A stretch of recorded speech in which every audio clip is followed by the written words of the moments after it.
Cool gear. And that lets you save. Who cares? True Form Life. Green look on.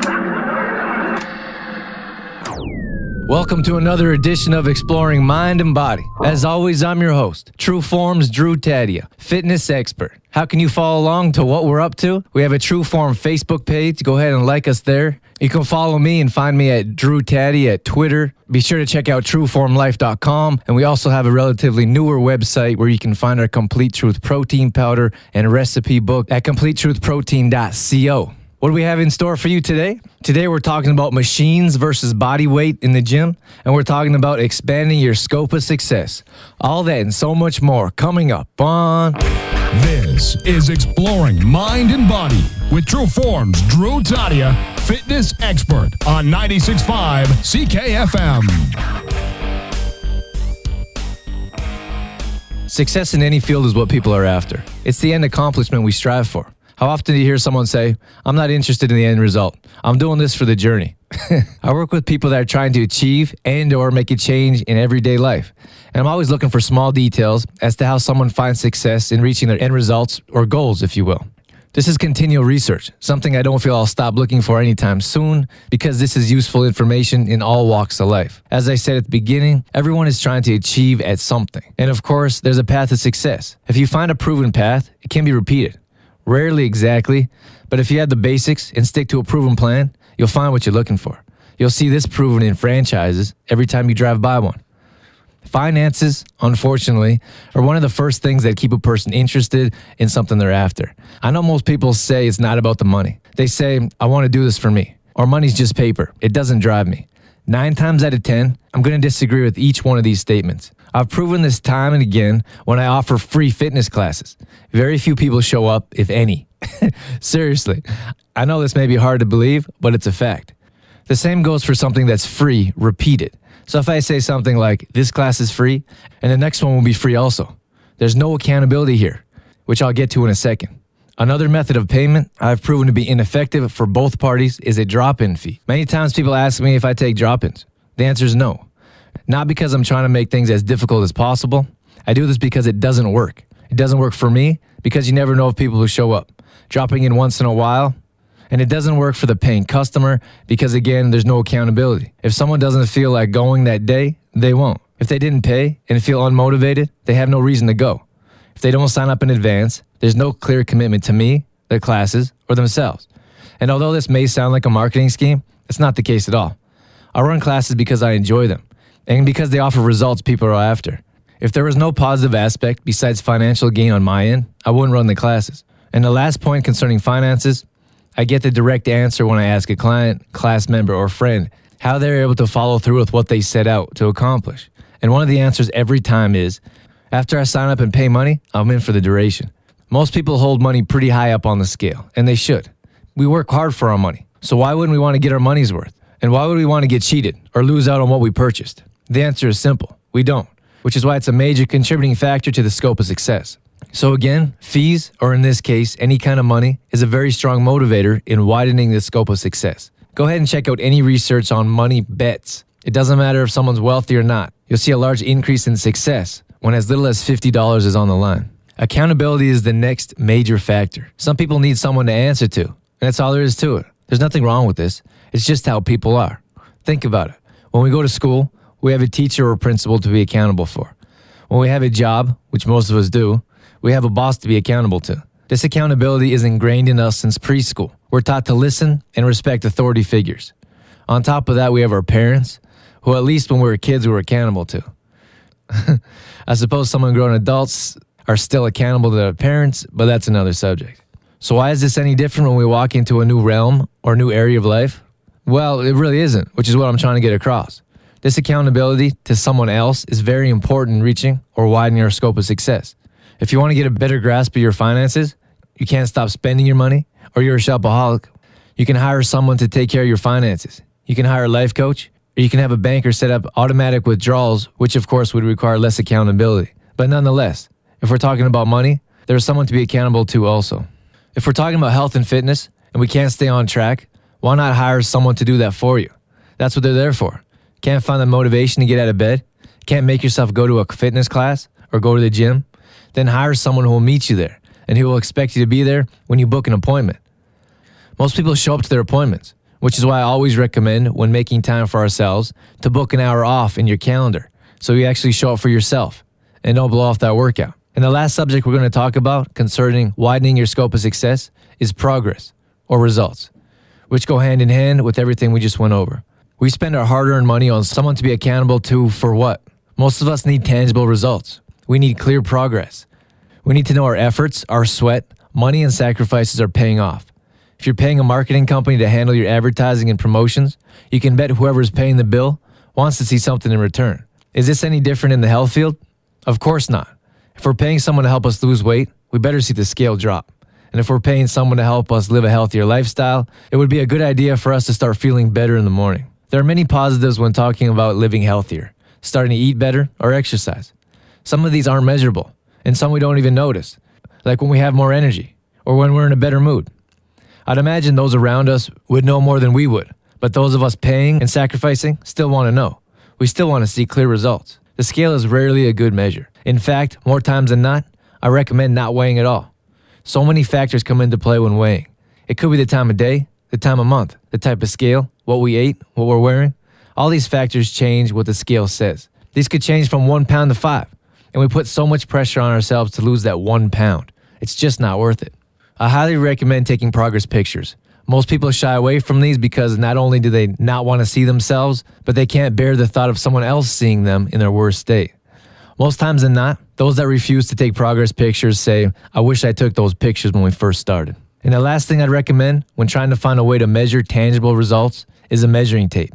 Measure across your chest, waist, which is the smallest part of your torso, hips, which is more so your butt, and measure a thigh. Use the same measuring tape all the time. And try to use the same person to do the measuring, not yourself. Keeping these factors the same will give you a more accurate reading. So that's pretty much it. Look into these factors and you'll increase your scope of success tenfold. Remember, finances are important, progress and results. And we'll tie all that up with accountability to someone other than yourself. Good luck in every aspect of widening your scope of success. True Form Life. There used to be an argument in the gym and in magazines that talked about free weights over machines. Which works better? Which is more effective? Which will give you more results?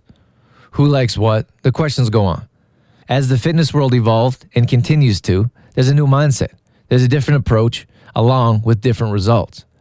In this segment, I'm going to talk about why machines are played out and the benefits of body weight exercises. I'll also go over why machines can be of use, but for the most part, machines aren't getting much credit in the next few minutes. It puzzles me when I see certain people using machines. For the most part, I'm puzzled when anyone uses machines, but I suppose it's not their fault. I'll get to that in a second. Machines can be used for good, but they shouldn't be used frequently. If a person needs the support of a machine for whatever reason, this might be a good idea. Like if they need a slow, controlled movement, maybe for rehab, or maybe, well, that's actually all I can think of. The real reason people use machines is because they think they're supposed to. That's what we picture when we think of a gym, isn't it? We think of a lat pull-down machine. We think of a hamstring curl or a leg press maybe. I'd like to make it clear. I'm not talking about cardio machines here. I'm not talking about treadmills, ellipticals, or stair climbers. I'm talking about those old machines bodybuilders used to clang around weights in the old days. Bodybuilders still use them, and that's exactly what they're for bodybuilders. These machines were meant for a couple different things. Number one, to isolate a muscle group, and number two, to stack on a bunch of weight with the goal of gaining mass. Now, for the most part, and I do stress, for the most part, the average person isn't looking to isolate a muscle, nor are they looking to gain a bunch of mass. Therefore, these machines don't have much use. I understand that targeted gyms used to be, and still is in part, those men that want to get huge muscles and walk around in tank tops, but I can't say that's the case anymore. More people are looking to live a healthier lifestyle. More people are joining classes, exercising outside, or performing functional exercises that we use in everyday life. Why would a beginner start using machines? I have no idea. Why would a trainer use machines on their clients? There's not a whole lot of reasons other than they're trying to target a specific area or they need a change from regular routines. Other than that, there's a whole lot more benefit out of performing multifunctional exercises. What is a multifunctional exercise? Let's take a bicep curl, for example, and label it under the old school section. What this exercise does is isolate the bicep, and that's about it. The sole purpose of this bicep curl is to work out the bicep. Now let's take a multifunctional exercise. How about a squat curl press? You can grab dumbbells, a weighted medicine ball, or even a Bosu ball. Doesn't much matter what prop you use. What you're going to do is hold whichever prop you decide in your hands. Then you're going to squat, curl the prop up, and when you rise up from your squat position, you're going to press the prop over your head. Let's go through what this is actually doing. With the squat, we're working out our quads, hamstrings, and glutes. Then when we curl, we're working out our bicep. Then when we press the prop over our head, we're working out our shoulders and core. So as you can see, this is a multifunctional exercise. Not only are we working out multiple muscles in this one exercise, but it's functional because this is something we could benefit from in everyday life. Think about picking up a box and putting it on a shelf. Think about lifting your child up while playing, or taking something down that's located higher up in an area. As you can tell, I highly recommend the multifunctional exercises for many reasons, especially because it's more efficient and more effective. I hate to sound like I'm knocking machines, but the fact of the matter is, machines are the old mindset. They don't need to be used, especially not nearly as often as they are.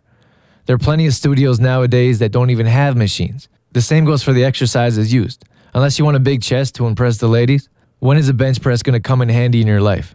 When is 4 reps with as much weight as you can handle going to be useful? I'm not saying there's anything wrong with having a goal to get huge muscles. What I'm saying is that there's everything wrong with lifting like that if this isn't your goal. But because those machines are there and the industry is flooded with bodybuilders who grew up with that mindset, not only does the average person think they'll need to exercise like this, but trainers are still training like that too. If you're new to a gym or have been going for a while and are still doing the same thing over and over again, if you're still headed to the machines after you warm up, you might want to talk to someone different. You might want to do some research of your own, and you might want to consider changing things up. Think about it. If you can work your core, triceps, chest, and shoulders with a push-up, why are you heading straight for the bench press machine? It's possible to get twice the workout in half the time if you know what you're looking to do.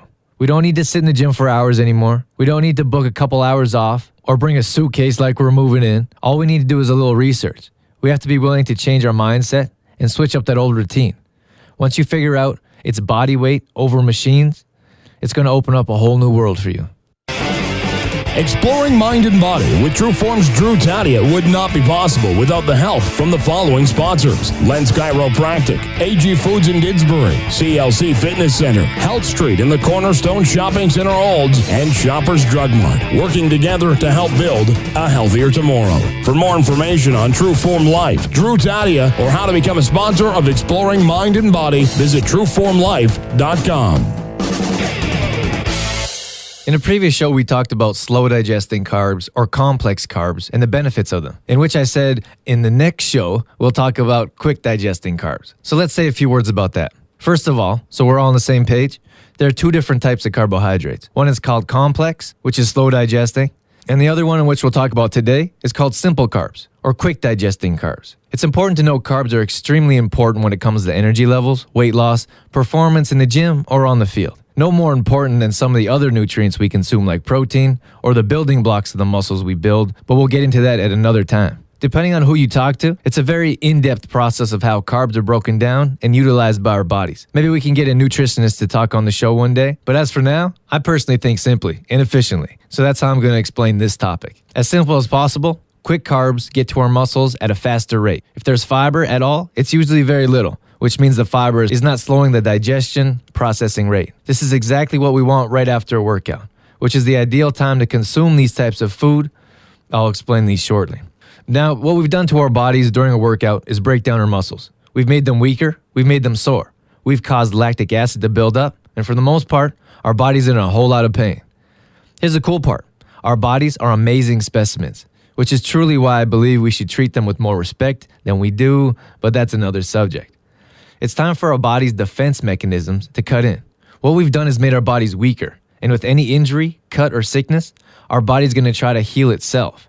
As good as our bodies can be at healing themselves without medication, mind you, we can help increase the rate of healing and growth with the proper foods at the right times.